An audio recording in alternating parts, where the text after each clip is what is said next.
De acordo com esse estudo que eu tive condições de estudar na Itália, entrevistei alguns policiais antimáfia, inclusive, fiz cursos em Roma sobre isso, e eu consegui ter a concretização de que, na verdade, hoje a máfia ela está infiltrada, ela está ramificada em praticamente toda a economia italiana, tanto que no ano passado começou, na verdade, houve a concretização de colocar a máfia no produto interno bruto, porque antes ela não era considerada, e ela tem tamanha importância na economia italiana que agora ela é considerada no PIB. Mas ela virou uma empresa formal ou continua com formas ilegais? Ela continua ilegal, só que ela promove tamanho crescimento econômico que fica praticamente uma alienação não considerar ela no produto interno bruto.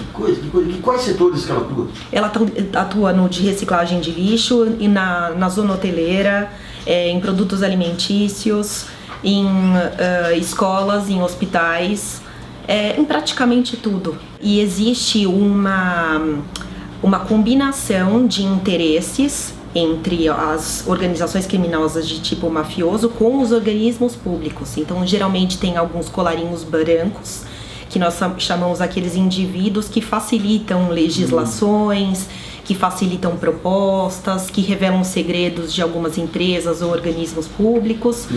Então faz essa combinação entre a empresa privada e o setor público. Por exemplo, concessão de alguma estrada, concessão de alguma operação, por exemplo, se tratando de setores regulamentados, então como no caso do setor elétrico, então facilitação de, vamos supor, uma operação numa determinada cidade, reciclagem de lixo, por exemplo, ser desviado para um outro país.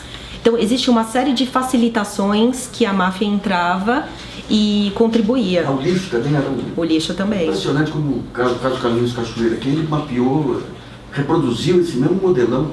Agora, você me contou que você fez um estudo atual que a máfia ainda hoje controla 7% da economia italiana? Isso, ainda 7%. Porque depois de um tempo, algumas coisas ficaram um pouco amornadas na Itália e permitiu que essa corrupção voltasse. Agora, no caso da Itália, havia a máfia controlando todo o processo ou era uma corrupção disseminada e pulverizada? Não, na verdade, as organizações criminosas, elas na Itália, elas são por famílias, então cada família toma conta de um território e cada território... É um modelo que se manteve. Muito, muito. E é extremamente... Por que na Itália é completamente diferente de uma organização criminosa brasileira, por exemplo? Porque ela era hierarquizada, ela tem um embasamento todo histórico que vem daquele papel de um pai que determina os papéis numa família, que você tem que honrar pelo compromisso, pela verdade. Então é um pouco diferente.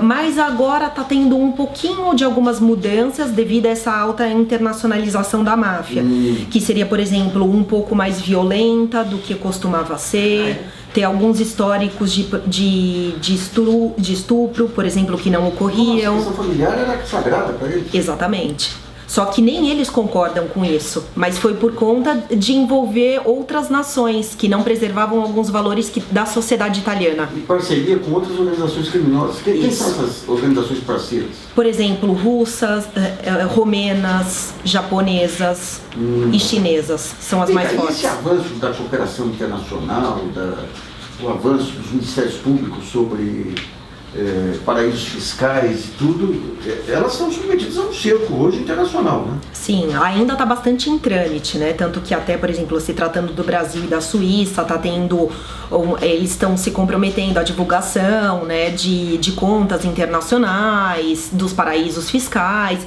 mas eu acredito que ainda está sendo bastante incipiente.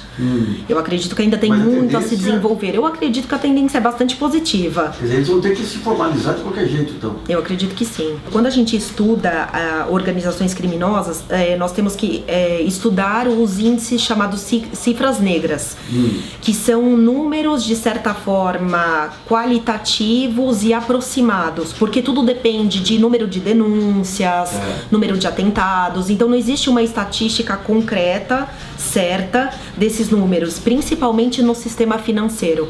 Não existem os números para isso.